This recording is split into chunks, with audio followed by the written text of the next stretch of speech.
Okay, so good morning. So this is the lesson 5. Now for the lesson 5, we will be talking about creating logos using the type tool in Photoshop.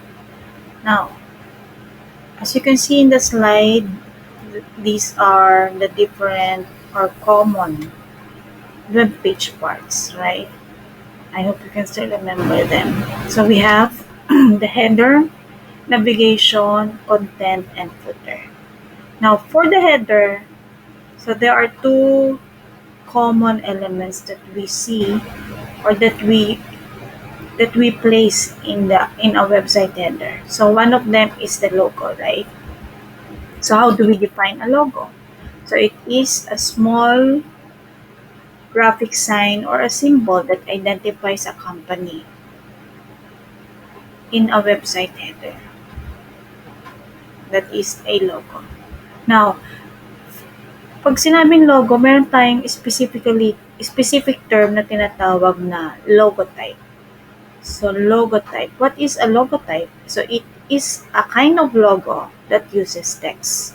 So, based on the given examples, diba? So, text yung ginagamit. So, normally, yan yung mga common logotype. For example, tingnan yung Google. So, that is the logo of Google. IBM, CNN, yan. So, pag sinabing logotype, so it typically uses the name of the company. For example, Facebook. So, yun yung, ang logo ng Facebook, di ba, yung company name lang nila. Or sometimes, it's initials. Pag sinabi initials, pwedeng, yung pinaiksi lang, 2 letters, 3 letters, di ba? So, itong another examples of logotype na sa atin, we have the Coca-Cola, right? So, Yahoo, Google, and FedEx. So, these are all great examples of logotypes. And remember, in creating or in designing a logo, so what matter is the simplicity to make it easily recognizable and memorable. Tingnan nyo yung ano niya. Tingnan nyo yung mga sample lang, di ba? So, simple lang. Minsan, nasa color o kaya nasa font na lang. Yung para magkaroon siya ng dating. Okay? To make it recognizable. Now, in Photoshop, so since logo type, so it uses text, right? So, how do we type text in Photoshop? So, in the toolbox, meron tayong type tool. Alam ko napapansin yan and sometimes nga accidentally napipindot nyo siya. So, this is the type tool and as you can see, meron siyang triangle sa bottom right. So, it means meron siyang hidden tools. So, to display the hidden tools, just right-click on the type tool, di ba? So, right-click lang. Parang ganyan na. So, nag-right-click ako. So, pag nasa Photoshop ka, tapos nasa type tool ka, ito yung mga types of text that you can create. So, we have the horizontal. Normally, yung orientation lang kung pahiga ba siya or pababa. So, horizontal, vertical, and yung third, nagdagdagan lang siya ng word na mask. Horizontal type mask, vertical type mask. So, anong difference ng apat? So, lahat sila you can create or you can type text So, dito muna tayo sa dalawa. So, ito naman, so itong dalawang to, horizontal type tool and the vertical type tool, so they are used to create ordinary text. Kung ano yung tinype mo sa keyboard, yun yung makikita mo dun sa canvas. So, nagka-depende na lang kung horizontal ang pinindot mo from left to right, pahiga, di ba? Pag ang pinili mo naman ay vertical, yung text mo pababa, from top to bottom. Okay? So, ano naman yung horizontal type mask, yung third and fourth. So, nakalagay dito mask. Ibig sabihin, pwede kang mag-open ng picture na gusto mo, tapos dun ka mag-type ng text. Tapos, ika-cut out niya, kung saan nakatapat yung text na tinype mo, ika-cut out niya. Yung, kung ano yung matapat dun sa letter. So, kaya siya type mask. Katulad nyo sa akin, diba, Melanie. So, yung picture na napili ko yung mga aso ko, syempre. So, yan, horizontal type mask. So, pag pa-vertical gusto mo yan, so, picture yung background. So, ginamitan siya ng background na picture. Kaya siya type mask. Okay? So, yun yung pinagkaiba. No? So, in other words, yung horizontal type tool, vertical type tool, ang ano niya lang, ang fill color niya ay solid color. Kunwari blue, black, yan. Pero kung gusto mo naman picture yung laman ng text mo, so you use the type mask. Horizontal type mask or vertical type mask. So, it's your choice. Okay? So, how to use a type tool? So, in other words, hindi ka basta-basta makakapag-type doon sa canvas. You need to activate the type tool. Parang move tool yan na yung iba nagmo-move ng picture pero hindi pinipindot yung move tool. So, you have to activate first the tool that you want to use. So, if you want to type, you have to click the type tool dun sa toolbox. So, then click. So, pag na-click mo na yung type tool, punta ka na sa canvas, then type. Example, open tayo ng Photoshop. So, yan, naka-open na ako. So, gamit muna ako. Ito yung type tool, oh. So, naka-activate kasi yung type mask. Dito muna tayo sa dalawa. So, yung horizontal type and vertical type. So, ordinary text lang yan. So, ang fill color niya ay solid color lang. Okay? So, ito muna, horizontal type tool muna tayo, yung common or ordinary text. So, activate mo muna siya. Tapos, click ka lang sa canvas kung saan mo gusto i-type. So, pag na-click mo na siya, so, pwede ka nang mag-type. And if you can see, ito yung layer palette. So, normally, basically, pag nag-type ako, nag-click ako ng text layer dun sa canvas, normally meron siyang layer na text layer. So, meron na siyang so in other words, hindi siya kasama dun sa picture. So, ang galing ng Photoshop, hinihiwalay niya yung text layer. Okay? So, may sarili siyang layer. Parang sa shapes din So, kunwari nag-insert ako ng shape. So, tapos pumindot ako sa canvas. Tingnan nyo yung layer. So, nagkakaroon din siya ng sarili niyang layer. So, ganun ka, yung Photoshop. Parang, ang point niya dito para mas madali mag-edit. So, kunwari ayaw ko ng shape, o di madali lang, delete ko na lang siya, di ba? So, pag hindi pa na-delete, delete mo lang ulit. Kasi naka-mask siya. Okay? So, ganun. So, shape, text. So, automatic nagkakaroon siya ng layer. So, balik tayo sa text. So, napindot ko na siya, di ba? So, click mo lang. So, basta pag umuulit ka, ibig sabihin nagkakaroon ng panibago kasi hindi ako nakapag-type kanina. So, yan. So, ganito lang kaliit yung insertion point kasi tingnan nyo yung, so meron siyang options bar, di ba? So, remember yung options bar, ito yung ginagamit mo to customize the tools. Parang yung sa Magic Wand, di ba? Yung sa Paint Bucket, to customize. So, pinipindot natin yung options bar. Pipili ka dyan kung meron kang gustong baguhin. So, the same thing with the type tools. Ito yung options bar niya. So, how to edit? Siyempre, kailangan natin i-edit kasi maliit yung font size, diba? So, how to enhance the text? Click the text layer to make it the active layer. Make use of the options bar at the top of the screen or the layer styles button in the layers palette. So, ito ulit yung options bar, katulad ng pinakita ko kanina. Pangalanan ko muna before I go to Photoshop. So, we have the font family, font style. Pag sinabing iba yung font family sa font style, pag sinabing font style, yan yung bold, italic, regular. So, font size syempre or text size. Anti-aliasing, kung sharp ba siya, smooth. So, normally, hindi ko na binabago yan. Siyempre, ito yung alignment. Kung gusto mo left, center, or right, yung right alignment yung text. And ito, siyempre, yung font color ng text. Ito naman yung warp text. Ibig sabihin, kung ayaw mo siyang straight talaga, pwede siyang pa-curve, pwede siyang pa-wave. Mamaya papakita ko.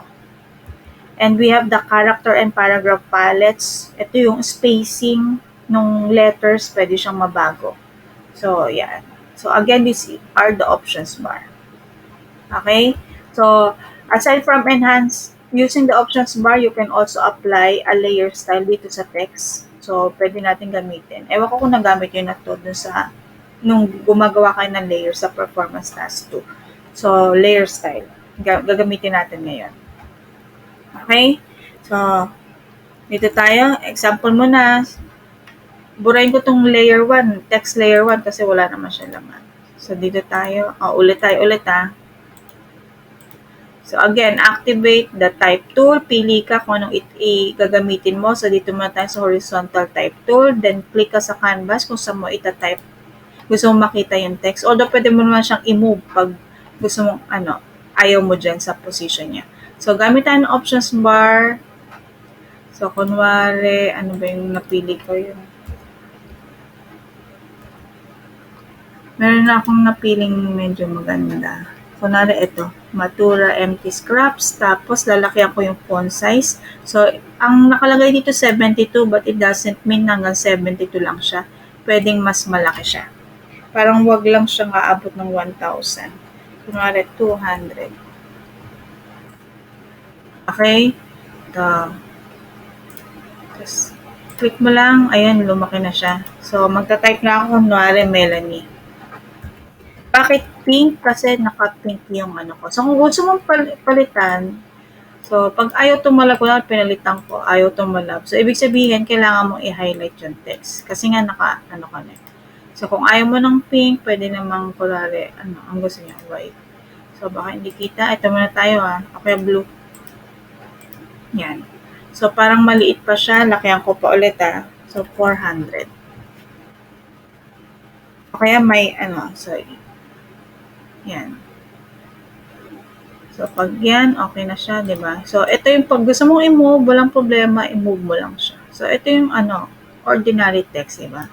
So, pag gusto mo siyang balikan ulit, click mo lang yung type tool, tapos click mo lang to. So, pwede mo na siyang ma-edit ulit. Okay? So, kunwari, gusto ko siyang lagyan ng warp. Ito yung warp, di ba? So, ito. So, nakanan kasi siya. So, kung gusto mong medyo may ganyan siya, although pwede naman siya ma-edit kung kunwari naka-art, huwag masyadong, ayaw mo lang naka-art. So, yan siya. Okay? So, pwede yan. So, hanap ka lang na magandang gusto mo. So, kung gusto mo pa-wave, ganyan. Ayan. So, ikaw bahala. So, warp. Kung ayaw mo, nan mo lang ulit. So, walang problema. So, kunwari yan, lalagyan ko siya ng warp.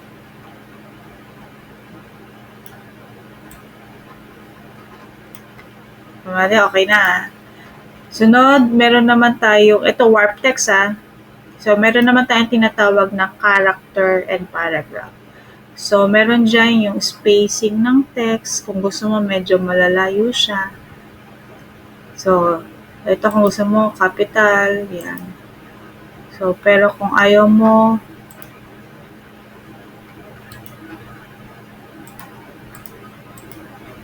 pwede namang ibalik mo sa dati. Okay? So, yan siya. So, naka-anin. Underline, yan. So, pag pinindot mo, sabihin activated siya. So, kung ayaw mo, di alisin mo lahat ng pagkaka-activate. So,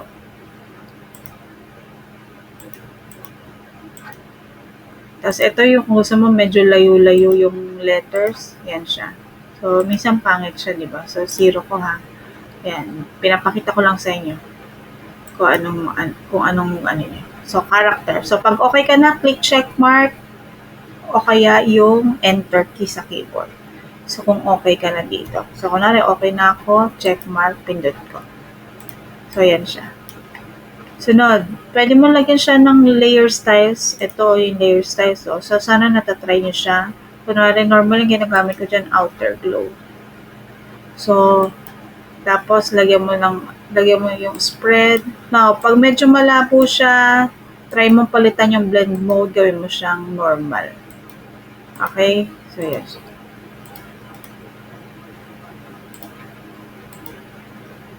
So, explore nyo kung ano yung magandang itsura.